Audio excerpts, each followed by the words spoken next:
Hello दोस्तों, मैं गमू राजधानी का पीड़ित पति तग्गू राजस्थानी। राम राम दोस्तों, कल मैंने एक सिस्टर का वीडियो देखा जो बिना सोचे समझे और बिना कोई सूचना लिए एक अभद्र भाषा में वीडियो बना रही थी।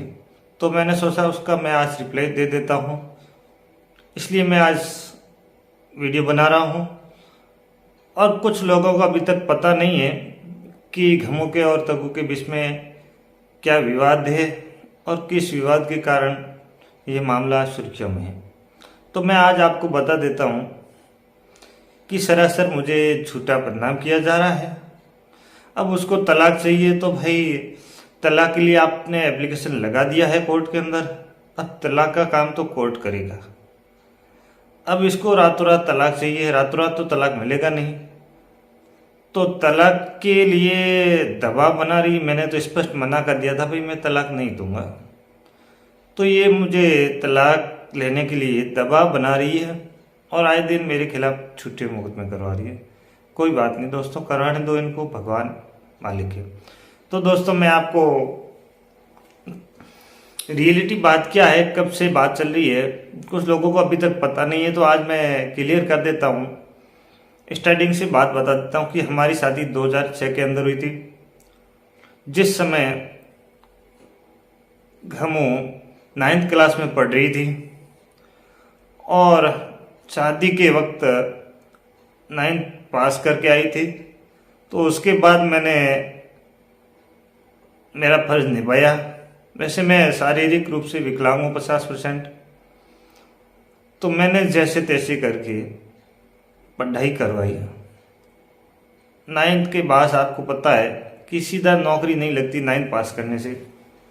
अब एक 3rd ग्रेड अध्यापिका है, तो उसको अध्यापिका का ईगो है या यूट्यूब से कुछ पैसे ज़्यादा आते हैं तो उसको ईगो है, कोई बात नहीं।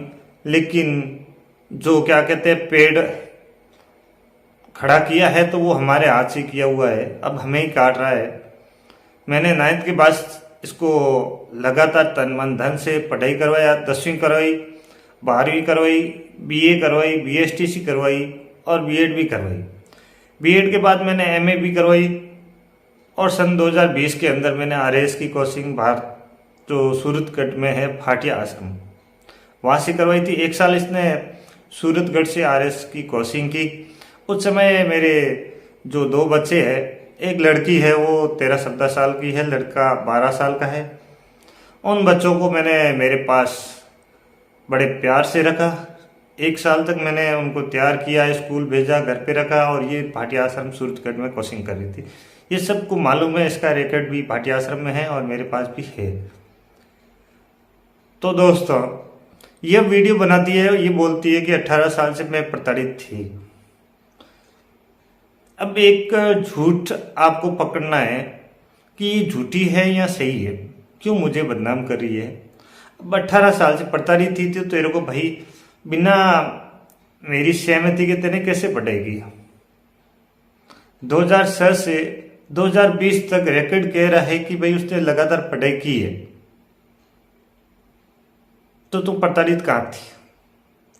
और 2020 के अंदर दोस्तों मैं बता देता हूँ कि हमने दोनों ने राजी खुशी से, अब दोनों ने सहमति से प्लॉट लेके 20 लाख का प्लॉट लिया, उसके ऊपर 30 लाख का दोनों का जॉइंट लोन, होम लोन जो जॉइंट लोन होता है, दोनों ने रजामंदी से लिया और दोनों ने राजी खुशी से बाड़मेर के अंदर मकान बनाया। 50 लाख का लगभग मकान बनाया। अब दोस्तों मेरे को बता दो कि ये मुझे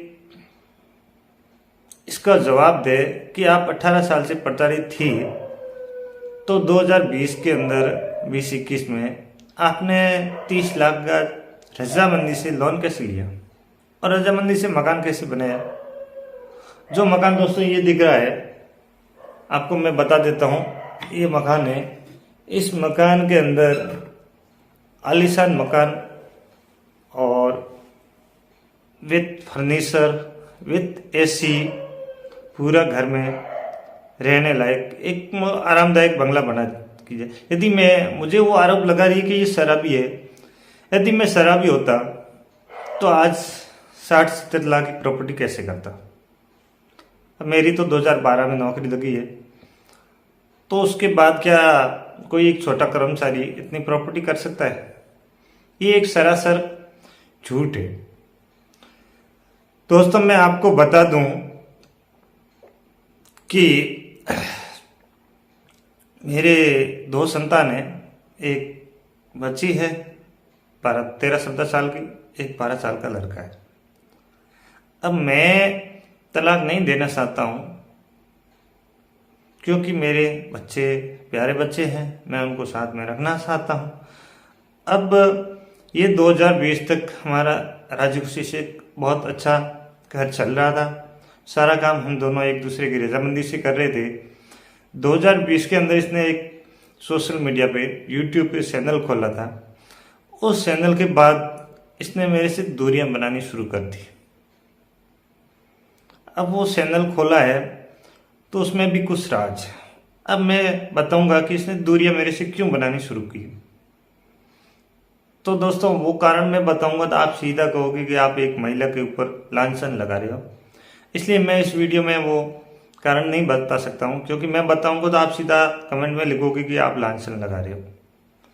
तो दोस्तों, आप समझ रहे हो कि 2006 से 2020-21 तक बिल्कुल राजी खुशी से घर चल रहा था, कोई लड़ाई झगड़ा नहीं था, क्योंकि लगातार उसको जो भी सहयोग चाहिए था मैं सहयोग कर रहा था, वो मेरा सहयोग कर रही थी, मैं उसका सहयोग कर रहा था। और जब 2021 के अंदर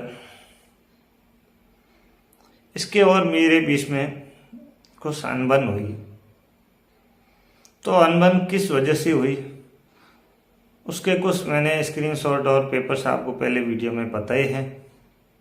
कुछ मेरे पास सबूत भी है कि उस वजह से अनबन हुई। तो आप मेरे पीछे की वीडियो आप देख सकते हो। और मैंने यही कहा, भाई अपन दो हैं, अपन शादीशुदा है और अपन को प्रेम से घर चलाना है, तो आप बाहर देखना बंद कर दो और अपन दोनों रजामंदी से घर चलाएं। लेकिन किसी के बहकावे में ये आ गई और इसने मेरे खिलाफ, मेरे परिवार के खिलाफ, माता पिता के खिलाफ, और एक मेरी छोटी सिस्टर थी, वो तो बेचारी चली गई है, उसके खिलाफ इसने झूठे वीडियो बना बना के यूट्यूब पे डालने स्टार्ट कर दिए। और जब इसने ऐसे मेरे परिवार को बदनाम करने के लिए वीडियो डालने स्टार्ट किए, तो इसके बहुत ज़्यादा व्यू आने लगे, वीडियो वायरल होने लगे, तो इसको लालच आ गया। तो इसने मेरे को एक कंटेंट समझा और लोगों को कहती कि ये मेरा कंटेंट है और मुझे कंटेंट दे रहा है और आप ज़्यादा से वीडियो बनाओ और शेयर करो। तो इसने सिर्फ पैसे कमाने के लिए मुझे पति नहीं समझा और मुझे एक कंटेंट समझ के इसने यूट्यूब पे मजाक बना दी मेरी। अब आपको पता है कि आपने कभी अपने पति को एक कंटेंट समझ के मजाक बनाया है क्या? फिर भी मैं सहन करता रहा। 2 साल तक इसने मेरे को कंटेंट समझ के खूब वीडियो बनाए मेरे ऊपर, लेकिन मैं वो डेली वीडियो देखता था और मैंने कभी इसको मना नहीं किया, भाई तू क्यों मना रही, क्योंकि मुझे पता था कि ये झगड़े के लिए बना रही है, कुछ कहे तो मैं झगड़ा करूं। और मैंने आज तक इससे पहले कभी लड़ाई झगड़ा नहीं किया। ये सिर्फ गूगल के माध्यम से, क्योंकि मोबाइल की एक्सपर्ट है, और गूगल के माध्यम से कोई घटना या दुर्घटना होती है, वहाँ से ये जो शॉर्ट लगी हुई होती है उसको कॉपी पेस्ट करती है और फिर पिक्स आर्ट के ऐप के माध्यम से ये अपने शरीर पर चिपका देती है, एडिटिंग करती है और उसमें वॉइस एडिटिंग कर देती है और वीडियो बना के एक कंटेंट मिल जाता है इसको, और मारपीट का दिखावा करके वीडियो वायरल कर देती है। उससे इसको यूट्यूब के माध्यम से पैसे मिल जाते हैं और इसने मेरे को कंटेंट बना के लाखों रुपए कमाए हैं। रियली है, मैं आपको बता देता हूँ कि इसने इस यूट्यूब पे जो इसका चैनल है, इस पे मुझे कंटेंट बना के लाखों रुपए कमाए हैं। और 1 लाख सब्सक्राइब तो पाए ही है। इसके पास कोई दूसरा कंटेंट नहीं था। अभी इसका वीडियो देख लो, कभी ये बर्तन उठा रही है, कभी झाड़ू ले रही, कभी रोटी बना रही, क्योंकि इसके पास अभी कोई कंटेंट नहीं है। और इसको वीडियो चलना बंद हो गया, 95,000 पे आके रुक गया है। अब 1 लाख सब्सक्राइब नहीं हो रहा है, उसके लिए ये तड़प रही है। 2 महीने से मैं देख रहा हूँ इसका 1 लाख नहीं हो रहा है, ये तड़प रही है क्योंकि इसके पास अब कंटेंट नहीं है। तो कुछ दिनों पूर्व इसको 1 लाख सब्सक्राइब करने तो इसने एक ड्रामा किया, वो मैं वीडियो आपको सुनाऊंगा आगे, आप देखना। ये क्लिप है, आप सुनिए। मनुष्य की छाया पड़ी जो हम बीमार हो गए। इतना ज्यादा मनुष्य है हम लोगों के लिए, इतना ज्यादा मनुष्य है कि आपको बता दूं, अब हम लोगों का मुझे ना अंत नजर आ रहा है। दोस्तों देखो, ये बोल रही है महिला कि उस मनुष्य की साया पड़ने से हमारे को बुखार आ गया। मतलब किसी की साया पड़ने से या किसी को देखने से आपको कभी 3 दिन बुखार आया क्या? आगे सुनिए क्या बोलती है।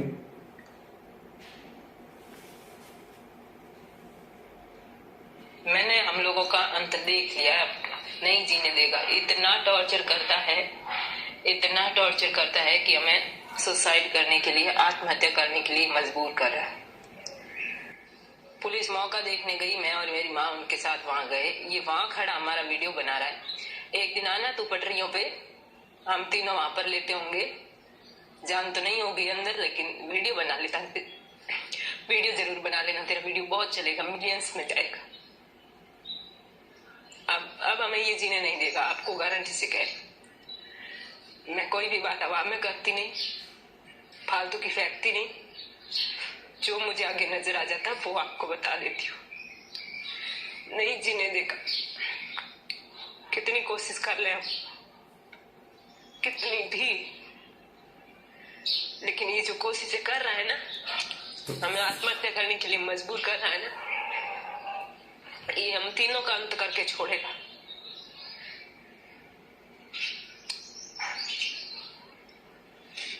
कैसे जिए, क्या बिगड़ा हमने। एक दिन बना ना तू वीडियो में शरीर का, हम तीनों के शरीर का। हो सकता वो तेरा आखिरी वीडियो हो, लेकिन हमारा तो आखिरी होगा ना।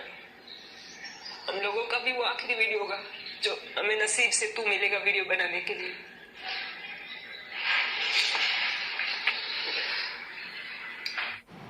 इसको सिल्वर टॉफी चाहिए, 1 लाख सब्सक्राइब करने हैं, तो क्या क्या ड्रामे कर रही है। तो दोस्तों ऐसे ड्रामा करके और मुझे एक गलत कंटेंट बना के इस सोशल मीडिया पे पैसा कमा रही है, ये कहाँ का न्याय है। अब ये बोल रही है कि मैं बच्चों को लेके ट्रेन के आगे आत्महत्या कर लूँगी। क्या ये एक सरकारी अध्यापिका, पढ़ी लिखी समझदार अध्यापिका, और ऐसे सोशल मीडिया पे इस तरह बोल सकती है? इसको किसने इसको अधिकार दिया कि आप सोशल मीडिया पे जाके खुलेआम धमकी दे रही हो पति को कि मैं ऐसे ऐसे कर लूँगी? ये इसको किसने अधिकार दिया? क्या इसके खिलाफ कार्रवाई नहीं हो सकती? भाई मैंने अभी तक कोई एक्शन नहीं लिया है, इसने मेरे खिलाफ खूब 10-12 मुकदमे किए हैं झूठे, तलाक एप्लीकेशन लगा हुआ है, उसको दबाव बना रही है। तो मैं तो इसको यही पूछना चाहता हूँ, भाई तू तलाक किस वजह से ले रही है, इसका मुझे कारण बता दे। तेरे साथ क्या समस्या है? अब समस्या इसके पास कुछ है नहीं, और ये जो समस्या है वो मैं बताऊंगा तो आप बोलोगे लांछन लगा रहे, जबकि मेरे पास उस समस्या के सबूत है। आपके मन क्या दबाए कड़की कर खत्म करने के मन भाई होले सोले तक तो कर दे, एक की फालतू घटना मत करना ना। माई से तन कर गए ना मैं तन बदलाई तो दे रखे कि हाँ मैं क्या परेशान ला रही है। तो हर चीज में कोई रिकॉर्डिंग करे, वीडियो बना डाले तो भले ज्ञान जल्दी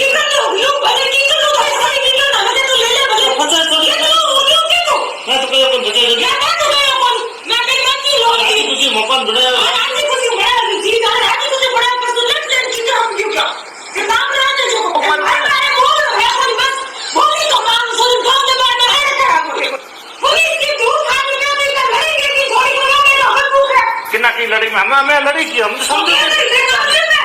तो समझो भाई हूँ पूछो भाई तेरे समझ के बात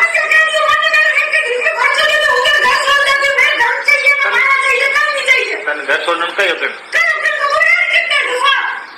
घर छोड़ने कहीं तो मैं रेवन दिन के हूँ तेने पूछू भाई तेरी समस्या की तू ये मिनट तक करे तो मन होना दे भाई तेरी समस्या अपन 2 मिनट समस्या तो घर में बात करो तो मिनट तक डाले की समस्या लोग बहुत सारे सबूत हैं, एक आधा भी सबूत नहीं है। सिर्फ उसी वजह से ये तलाक लेना चाहती है और तलाक नहीं मिल रहा है तो उसके ऊपर ये दबाव बनाने के लिए, मुझे प्रताड़ित करने के लिए ये बार बार झूठे मुकदमे करवा रही है। और एक मुकदमा भी नहीं, इसने 2-2.5 महीने के अंदर 10-12 मुकदमे करवा दिए। तो भाई मैं ये बताता हूँ कि 18 साल में इसने एक भी मुकदमा मेरे खिलाफ नहीं करवाया है और 3 महीनों के अंदर 10-12 मुकदमे करवाए हैं। तो मैं हूँ तो वो पहले वाला सेम, क्योंकि पहले मैं इसका सहयोग करता था और मैं तो अभी भी सहयोग कर रहा हूँ। और जब ये घर छोड़ के गई है तो वहाँ अफवाह फैला रही है कि मुझे घर से मार पीट करके निकाल दिया है, जबकि ये अपनी समय की रजामंदी से गई है। क्योंकि इसने सामान पहले भी मकान ले लिया था, सामान सारा शिफ्ट कर दिया था। उसके बाद रात को एक ड्रामे के रूप में, मतलब फिल्मी स्टाइल में, रात को 11 बजे उठ के जाना, थाने जाना कि मेरे को साहब निकाल दिया, जबकि हम तो नींद में सो रहे थे, हमें पता ही नहीं था। हमें तो सुबह पता चला कि भाई वो रात को उठ के चली गई। और दोस्तों अब आपको क्या बताएं,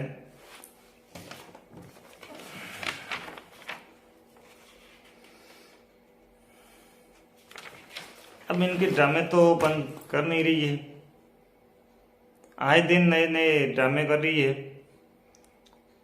और मैं तो सभी से ये रिक्वेस्ट करता हूँ कि आप आराम से वीडियो देखिए, सच्चाई पता करिए, जो सही है आप उसके पक्ष में लीजिए। यदि ये महिला सही होती तो इतनी नौटंकी नहीं करती। इसने खाली मेरे को कंटेंट समझा और इसको यूट्यूब पे पैसे कमाने थे, चैनल को एक क्रॉस देना था, व्यू लेने थे, और अब इसने ले लिए। अब इसके पास कोई कंटेंट है नहीं तो इसका चैनल भी बंद हो गया, मतलब 1 लाख पहुंच नहीं रहा है। तो ये नया कंटेंट ढूंढने का प्रयास कर रही है। लेकिन दोस्तों हमेशा सच्चाई की जीत होती है, मैं रियलिटी बता रहा हूँ। और मैंने YouTube पे आए हुए 1 महीना हुआ है, क्योंकि मुझे मजबूरी थी कि मेरे को लगातार 2 साल से ब्लैकमेल कर रही थी सोशल मीडिया पे, और मेरे परिवार को ब्लैकमेल कर रही थी। अब जो मेरी सिस्टर गई है उसको भी ब्लैकमेल किया है। इंसान यहाँ तक गिर सकता है कि उसका वीडियो चलाना है तो गए हुए इंसान के बारे में भी कंटेंट बना देती। हद हो गई है इस महिला की। अब क्या कहें आपको दोस्तों, सब दिख रहा है क्या सच्चाई है क्या नहीं है। मैंने तो भाई खूब प्रयास किया। मैं तो आज भी उससे हाथ जोड़कर निवेदन करता हूँ कि आप आ जाओ, बच्चों को लेके घर आपके लिए खुला है। जब भी आपका मन हो 24 घंटे आपके लिए घर खुला है। ये घर मैंने जो 50 लाख रुपए का बनाया है तो ये आपके लिए ही बनाया है, और अपन दोनों ने मिलकर बनाया है, बच्चों के लिए बनाया है। एक लड़का है उसके लिए बनाया है। अब बच्चों को तो कम से कम मेरे को, जब कल परसों फादर्स डे था, मैंने खूब कोशिश की कि भाई आप मेरे को एक बार बच्चों से मिला दो, लेकिन उसने मेरे को बच्चों से नहीं मिलाया। अब लड़ाई मेरी और घमू की थी तो कम से कम बच्चों को तो पिता से मिला थी मैंने। और मेरे दोस्तों एक मजे की बात बताता हूँ कि उसने मेरे को आज 2 साल से फेसबुक, यूट्यूब, इंस्टाग्राम, मोबाइल सब जगह मुझे ब्लॉक कर रखा है, क्योंकि कहीं ऐसा ना हो कि मैं स्कूल जाऊं और पीछे बच्चों से संपर्क हो जाए। मैंने कई बार बच्चों से मिलने का प्रयास किया लेकिन वो मिलने नहीं दे रही है। अब लड़ाई उनकी है तो बच्चों ने क्या बिगाड़ा। बच्चे बेचारे परेशान हो रहे हैं, और बच्चे मुझे अच्छी तरह पता है कि बच्चे मेरे से मिलने के लिए तड़प रहे हैं, और वो अपनी मम्मी को कई बार बोल चुके हैं। मेरे पास समाचार आ रहे हैं कि एक बार पापा से मिला दो, लेकिन उसकी मम्मी नहीं मिलवा रही है। उसको पता है कि यदि पापा से बच्चे मिल गए तो वापस मेरे हाथ में बच्चे आने हैं नहीं और फिर मेरा चैनल चलना है नहीं। तो उसको परिवार से कोई लेना देना नहीं है, उसको खाली चैनल चलाना है और पैसे कमाने हैं। बाकी उसको कोई परिवार कुछ नहीं दिख रहा है। अब वो एक सरकारी अध्यापिका होके सोशल मीडिया पे किस तरह की धमकी दे रही है आपने देखा होगा। तो ये एक शोभा नहीं देता है। यदि मैं चाहूँ तो इसके खिलाफ एक्शन ले सकता हूँ, लेकिन मैंने आज तक 2 साल से इसके खिलाफ कोई एक्शन नहीं लिया है। और जब मैं कार्रवाई करूँगा तो ये 100% चैनल वगैरह सारे बंद कर देगी और इसकी अकल ठिकाने भी आ जाएगी। लेकिन मैं अभी इसको देख रहा हूँ ये कहाँ तक जाती है, क्या करती है। थैंक यू दोस्तों, नमस्कार, आगे वीडियो में मिलते हैं। तो दोस्तों आपको वीडियो अच्छा लगे तो आप मेरे चैनल तग्गू राजस्थानी को सब्सक्राइब कर देना और लाइक या कमेंट आपको लगे तो करना। लेकिन आप मेरी वीडियो को शेयर ज़्यादा से ज़्यादा करना। Bye bye, thank you, Ram Ram.